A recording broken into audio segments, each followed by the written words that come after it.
I'm going to be talking about the role of the food system and land use in addressing climate change. So the first thing to know is that the food system is responsible for a third of our global anthropogenic greenhouse gas emissions. A lot of people don't realize this when they're talking about climate change and how to address it. People tend to focus on energy, oil and gas, and how we move around, how we transport ourselves. And a lot of people don't realize that a third of our emissions come from the food system. But of course, we need to eat. So there's going to be some emissions from the food system. And a lot of them, this is a breakdown of where they come from. Most emissions actually come from production and land use change, land use change and forestry. So that's to do with clearing land for agriculture, which causes deforestation, and also the production of food. So largely methane emissions from cattle, soil carbon change, and nitrous oxide emissions, mainly from synthetic fertilizer. So these account for about 70% of all the emissions from the food system, with the other emissions occupying about 30%, which includes sort of end of use, retail, consumption, packaging, processing and transport. Processing and packaging and transport account for about 5% each of the emissions. So the lion's share really is in production and in the land use change that happens when you clear land for agriculture. This is how do we address it? So this is the contribution of the land sector to a 1.5 degree world. What you can see from the central pie chart in the middle is there's about 3 gigatons of potential available from agriculture. So this is to do with changing supply side measures. So that's things like livestock emissions, so reducing livestock emissions, reducing methane emissions from rice cultivation, cropland nutrient management, and synthetic fertilizer production. If we can reduce emissions from that, there's maybe about 1 gigaton of CO2 equivalents per year. But on the demand side, there's another 2 chunks which are about a gigaton each, which are to do with demand side measures. So the first one of those is reducing food waste, about 0.9 gigatons potential there by reducing food waste by a half. And another gigaton, about 0.9 gigatons, is from dietary change through shifting towards more plant-based diets. So I've worked most of my life on supply side options, but the demand side options, dietary change and waste reduction, turn out to be really important contributors for climate change mitigation, as I'll show you as we go through the presentation. Just to hit that home, this was the analysis that we did for the IPCC 5th assessment report, AR5, where we put together all the global estimates of mitigation potential from agriculture, which is shown in these mustard-coloured bars, and forestry, which is shown in the blue bars. So ignore the blue bars for the moment and just focus on the mustard-coloured bars. This is the total mitigation potential at a fairly high carbon price. This is all the supply side measures added together. If you compare that to over on the right-hand side, the demand side measures, this is the technical potential for the demand side measures, waste reduction and dietary change. These are actually potentially larger than all of the supply side measures put together. And they've been largely under-researched and they deserve more attention. So that's why I'm going to give them a little more attention in the next few slides. So the first thing to note is that food, this is an old slide, and this is when we thought it was 26%. We've actually since discovered, as I mentioned earlier, it's about 30% of all greenhouse gas emissions come from the global food system. But of this, a massive 58% come from animal products, despite the fact that animal products only make up a relatively small proportion of our protein and calories and micronutrients and macronutrients. So livestock farming has a disproportionate impact on the climate compared to other forms of farming.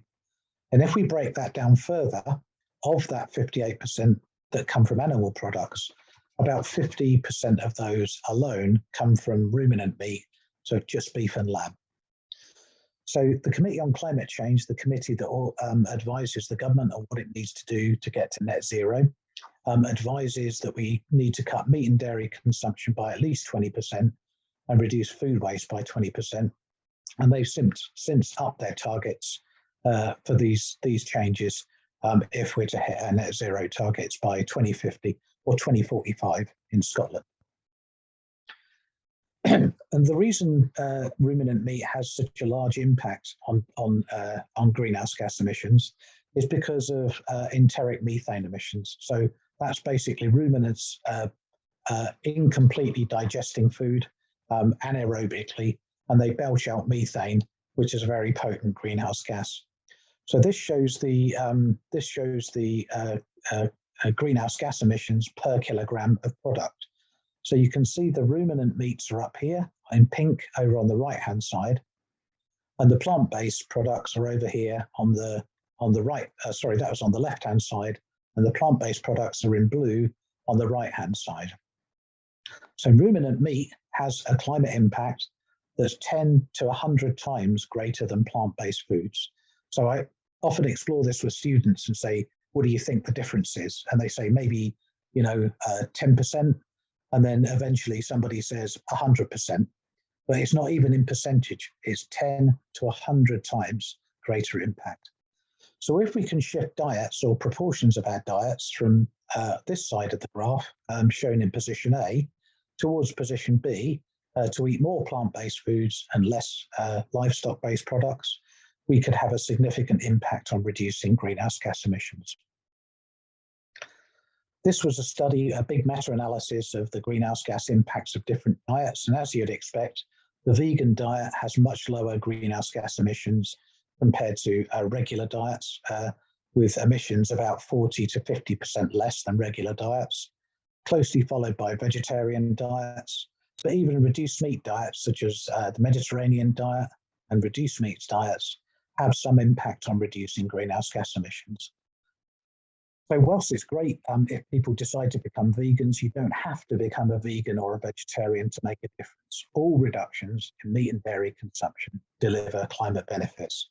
So even if you choose not to take that once in a lifetime decision, which is a big decision, everybody can make a decision to eat smaller portion sizes and maybe less meat in less meals during the week. But it's not only the climate that benefits from that change.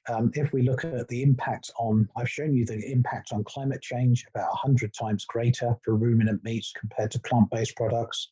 It's a similar story for the land use that's used by ruminant production, the energy that goes into ruminant production, and the impacts on air quality and water quality. So there really are multiple benefits of shifting away from meat and dairy towards a more plant-based diet. Because we use 30% of the crops that we grow on the planet that are fed to livestock rather than humans, if we consume less livestock products, that means we would not leave that land to grow food for livestock. So it would free up land for other things, for example, protecting biodiversity or tackling climate change. Because when plants grow, they remove carbon dioxide from the atmosphere. That's the most important greenhouse gas. And the land can therefore be used to remove carbon dioxide from the atmosphere and to tackle climate change. So by using nature-based solutions where we used to use agriculture, we take the pressure off the land by reducing the amount of meat that we consume. We could free up land for things like protecting peatlands and woodlands, restoring degraded peatlands and woodland, better managing the woodlands and soils, and that can help biodiversity and can also help to address climate change. But a word of caution, the land can't do it all. There's not enough land to soak up emissions from all other sectors like transport, energy generation, and aviation. So we can't rely on the land as a get out of jail free card for climate change, but we can use it in addition to aggressive and immediate action, emission reduction across all sectors of the economy. So not all the land-based solutions are necessarily good for biodiversity, so we have to find the ones that are. And if carefully implemented, for example, when we plant woodlands, if we plant native trees, that's good for biodiversity. If we plant exotic trees or ones that don't normally grow in this country, they can be not so good for biodiversity and wouldn't contribute, wouldn't be recognised as a nature-based solution. But if we get it right, it's good for biodiversity, good for people, and good for climate change adaptation and mitigation. So I'll just finish by a quick summary that food production and distribution contributes up to a third of human greenhouse gases. Livestock production is responsible for about 58% of all those emissions, and half of those emissions come from ruminants, such as cattle and sheep. Ruminant meat has 10 to 100 times greater impact on the climate than plant-based foods, as well as 10 to 100 times greater impact on land use, water use, air pollution, water pollution. So we really need to redesign the food system to produce food that is healthy and sustainable. And that will mean lower meat consumption in the future, and also halving food loss and waste, as well as improving the efficiency of production. So that's my introduction. I'll leave it there, and I'm happy to discuss when it comes to the discussion session later. Thank you very much for your attention.